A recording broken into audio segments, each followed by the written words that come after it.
thank you for a very important program that you have here, not because you have me on it, but the importance of congressional oversight and stopping the weaponization of government. It's a very patriotic thing to do, and Heritage Foundation is always patriotic, but I want to thank them for emphasis of this as well. I thank you once again, Congressman, for that introduction. I certainly remember our joint oversight work when we were both chairmen, and as many have guessed, congressional oversight is my top priority as a senator. I always say this, the importance of it, because you can do it by yourself. It takes one vote to do oversight, your own decision to do it. If you want to get a bill passed, the other important responsibility of Congress, besides appropriating money, you have to have at least 51 votes, and in the United States Senate, you got to stop debate with 60 votes to get to that point. So it's no surprise to anyone that I've built a career doing oversight of the executive branch, and I want to emphasize equal opportunity oversight from the standpoint that it doesn't make any difference to me if you have a Republican president or a Democrat president. Congressional oversight, you can't emphasize this too much, is a constitutional responsibility for every member, not just Chuck Grassley or Jason Chaffetz. If you're not chairman or ranking member of a committee, it doesn't matter. Every member, no matter what their status is, has an obligation to hold the federal government accountable to the American people, and this is as simple as the checks and balances you learned in 8th grade civics. Even more so, that's a responsibility to our constituents to make sure that a president faithfully executes the law according to the Constitution. Now, yet even more important, that's our responsibility to the country and to we, the people. Now, oversight isn't easy. It's not for the faint of heart. It's filled with frustration, political attacks, obstruction, and other efforts by many to prevent you from getting the facts and getting the evidence that you request. So I'm going to point out some of that frustration, some of those political attacks, and some of the obstruction. The trick to oversight, if you want to call it that, is pretty simple. No matter which party in the White House, you must pursue the facts and the evidence without fear or favor. And you might hear my words without fear or favor many times this afternoon. We got to let the facts breathe. Let the evidence tell the story. Let the sunshine expose the government wrongdoing. The executive branch has always been combative with Congress regarding oversight. And in recent years, it's become even worse. Because of that, the importance of whistleblowers has never been higher than it is this period of time. They can shine light on government that government won't shine on itself. I remember one of my first whistleblowers was at the Defense Department. He served there probably for 40 years during the late 60s, 70s, 80s, into the 90s. That was Ernie Fitzgerald. I call him the grandfather of whistleblowers. He was the first one I got acquainted with. President Nixon, in the infamous Watergate tapes, said of Ernie, when Ernie got done testifying before the Congress of the United States about the C-5 aircraft being a wreck, he said, "Get rid of that SOB." That's quote unquote. Obviously, Ernie was ultimately fired. And In 1982, he got his job back by action of the court. He provided me with evidence of substantial waste and abuse of taxpayers' money related to the C-5 aircraft. Oversight must be done without fear or favor. I had the same approach when I began my investigation into Crossfire Hurricane.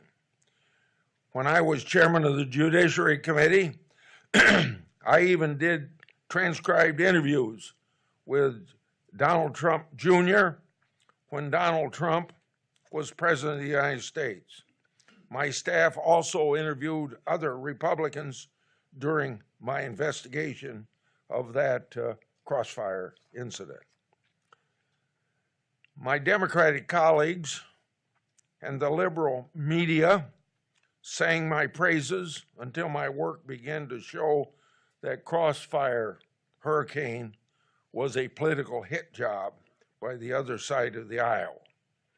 More precisely, it was smokes and mirrors funded by the Clinton campaign and the Democratic National Committee.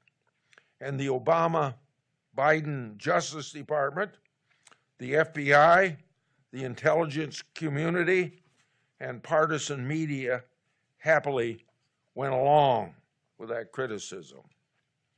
In 2020, several years after starting my inquiry, Senator Johnson and I were able to get footnotes in an Inspector General report declassified. Now that's how far empowering government goes, covering up footnotes under the idea of classification. That information helped a lot. That information showed that Christopher Steele's sources were connected to the Russian government, supported by Hillary Clinton, and that Russian intelligence was aware of Steele's anti-Trump work even before the FBI opened its investigation.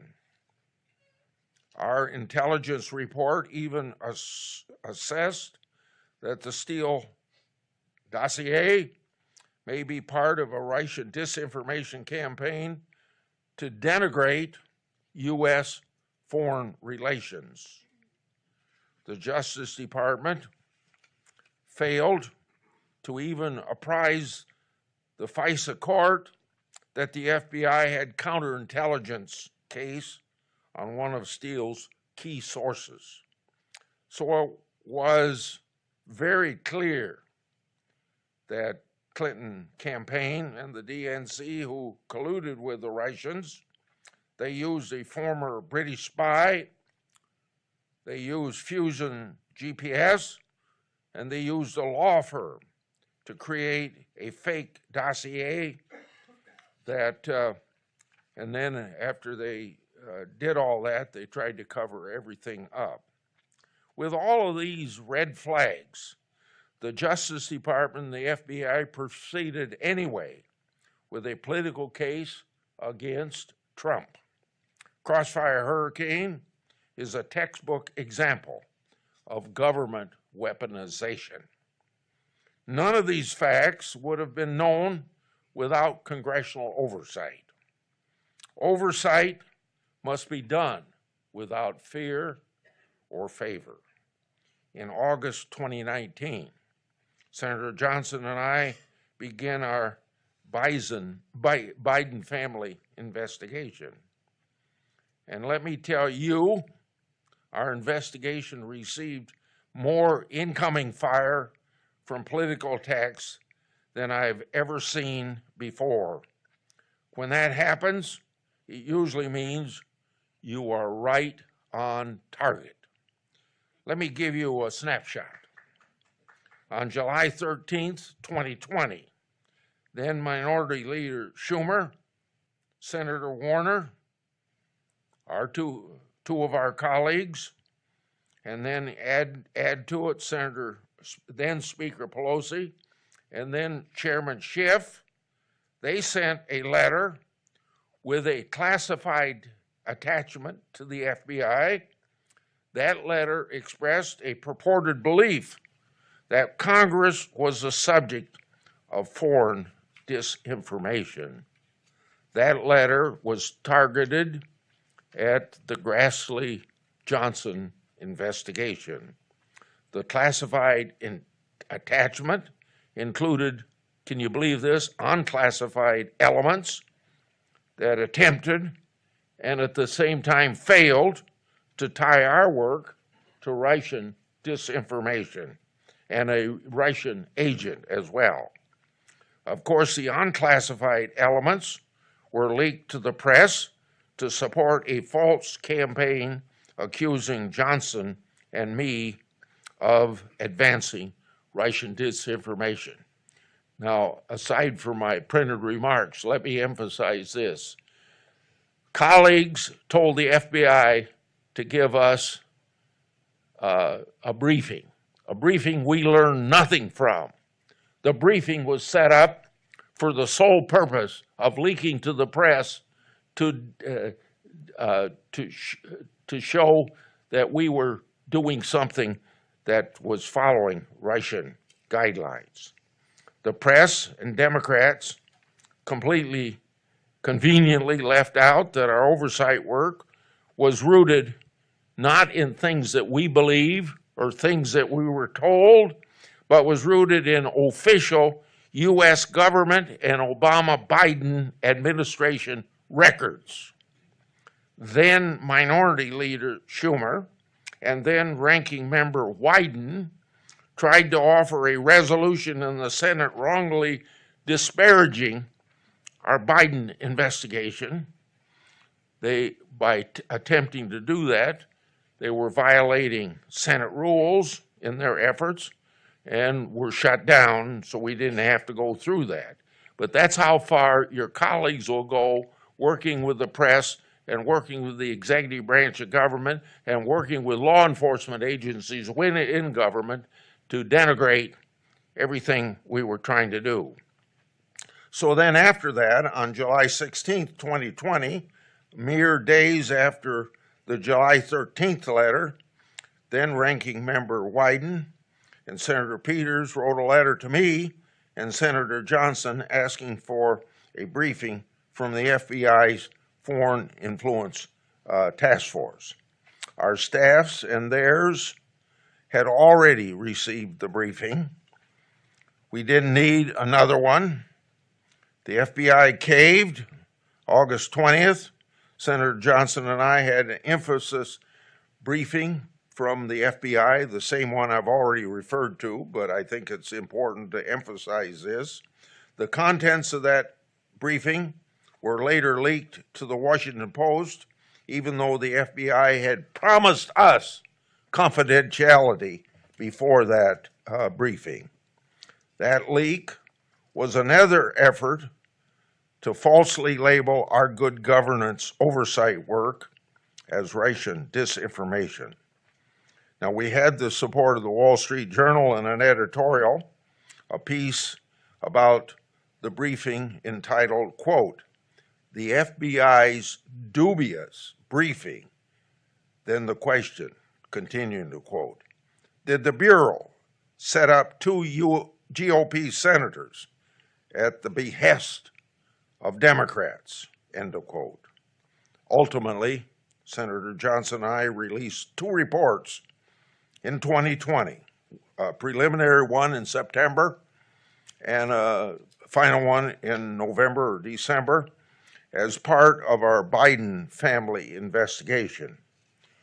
We then gave a series of floor speeches in early 2022, making public bank records connecting the Biden family to Communist China financial interests in that famous Chinese energy company. When we gave our floor speeches, we asked this question. We never got an answer to it. To our Democratic colleagues, this question. I'll start over again. To our Democratic colleagues and partisan media, are those authentic bank records Russian disinformation? because we had them displayed on the Senate floor, these financial documents that showed X number of dollars paid. So all we got after asking that question was radio silence after the noise they made all those years about what we were trying to do and how they tried to discredit it. If we'd stopped our oversight after receiving the attacks, we wouldn't have obtained the evidence that we obtained. Again, oversight must be done without fear or favor. Another powerful example of government misoversight is James Comey's actions during the Clinton investigation. In 2017, I obtained a draft of what I call Comey's exoneration statement closing the investigation. His original version acknowledged Secretary Clinton had violated the statute prohibiting gross negligence in the handling of classified information. In other words, his original version said that she violated the law. A later version deleted that legal language and downgraded it to, quote unquote, extremely careless. Moreover, when Comey began drafting her exoneration statement, the FBI hadn't yet interviewed Secretary Clinton or 16 other relevant witnesses. Talk about getting the horse or the cart before the horse. Then in 2019, after years of pressing the State Department, I learned that the Clintons' personal server arrangements caused 91 security violations. 38 people were responsible for those 91 violations. The State Department uncovered an additional 497 violations, but oddly, very oddly, couldn't identify the responsible parties. It's no surprise, then, that Clinton's mishandling of highly classified information went unpunished by the Obama-Biden administration. Joe Biden's mishandling of highly classified information went unpunished by the Biden administration. Politicians in this town wonder why the American people have lost faith in their government institutions. It's because this weaponization of the government against truth and justice. Well, it's pretty obvious why. Similar fact patterns are treated differently when they should be treated the same. That's why we need more whistleblowers coming forth to bring sunlight to the very dark corners of government. The IRS whistleblowers have done that. I don't need to tell you much about them. They've explained their position on television. Many of my whistleblowers, those who've chosen to come forward or provide me records, have done that. Most recently, with my and Comer's release of the FBI-generated document that goes by the number of 1023 about the bribery allegations against the Biden family. I've never made any accusations in this investigation of President Biden being guilty of anything, but I am in this to make sure that the FBI does its job of law enforcement. The FBI document contained information from an FBI confidential human source, not some random person. The FBI source, that confidential human source, had been on the taxpayers' payroll since 2010 during the Obama administration until recently, and you've read about the arrest, I'm sure. He received hundreds of thousands of dollars. His information was used in criminal investigations and prosecutions. The FBI said that he was given authority to even commit illegal acts for the FBI during investigations. The FBI said to Congress their source was, quote, unquote, highly credible. So credible was this source, the FBI used the credibility as a basis to withhold the 1023 document from Congress. And that's where very important whistleblowers came to help us show the truth about this whole thing. So credible was this source that the last time he gave the FBI information was December 2023. The Biden administration refused to tell Congress what it had done to investigate the truth and veracity of the 1023 document or the lack thereof. So even before getting my hands on this document, I wrote to the FBI because I knew that it existed to get some information about it. And obviously I didn't get that information. So Congress made the document public to force an explanation, one way or the other. What did the FBI do to follow up on this document? Did they investigate or not investigate? That was what we wanted to know, and that's what the FBI refused to say. We suspected political bias in what the FBI was up to. Can't prove that, of course. But after making this document public and forcing the FBI's hand, the FBI finally interviewed their own FBI source after possessing the 1023 document for 3 years. At that point, after 13 years on the FBI's payroll, the Biden administration considered him a liar and then indicted him. The FBI exposed their own source by name to the world after telling Congress that he's too credible. We're going to endanger his life if we tell you anything about him. And it was a sensitive thing even that they had to protect him, which, by the way, that document didn't have his name in it. We didn't know that document until he was arrested. Folks, when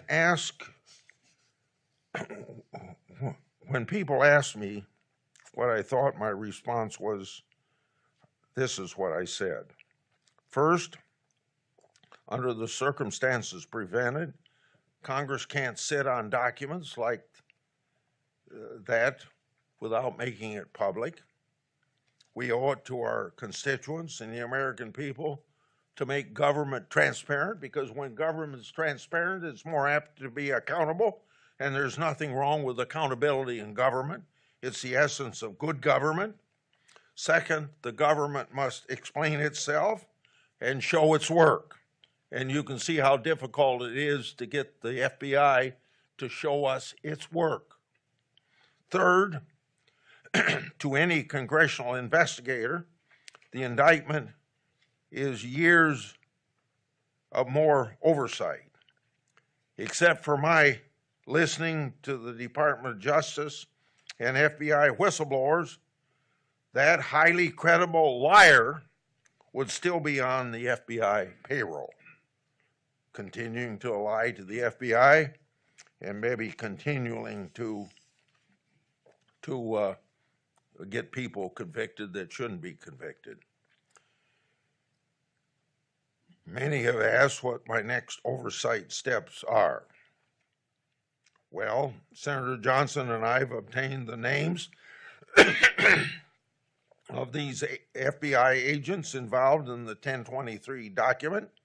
So we want to hear from them and their side of the story, and that's our next follow-up. So for the fifth and last time during my talking with you folks, oversight must be done without fear or favor.